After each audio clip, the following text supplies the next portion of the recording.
अलिबाग शहरात बुरट्या चोरांनी डोकं वर काढलं असून हे चोरटे पैसे सोबत असलेल्या नागरिकांना हेरून चोरी करतायत। अलिबाग पोलिसांच्या ढिलाईमुळे शहर दिवसेंदिवस असुरक्षित बनत असल्याची तक्रार आता सामान्य नागरिकांसह अलिबागला येणारे पर्यटक करत आहेत।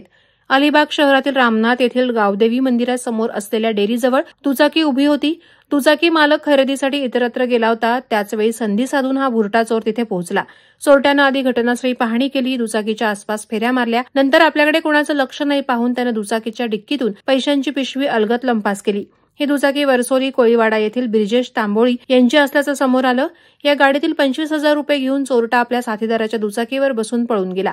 भर दिवसा दुपारी 1:15 वाजण्याच्या सुमारास घडलेल्या या घटनेचं दृश्य सीसीटीव्ही कॅमेऱ्यात कैद झालंय। या सीसीटीव्हीमध्ये चोरटा रेकी करताना, चोरी करताना, घटनेनंतर आपल्या साथीदारांच्या दुचाकीवरून पसार होताना चित्रित झाला आहे। वादळवारा लाईव्हसाठी न्यूज ब्युरो, अलिबाग। नवी मुंबई व रायगड जिल्ह्यातील ताज्या बातम्या आणि घडामोडींसाठी सबस्क्राईब करा वादळवारा लाईव्ह चॅनल आणि दाबा बेल आयकॉन।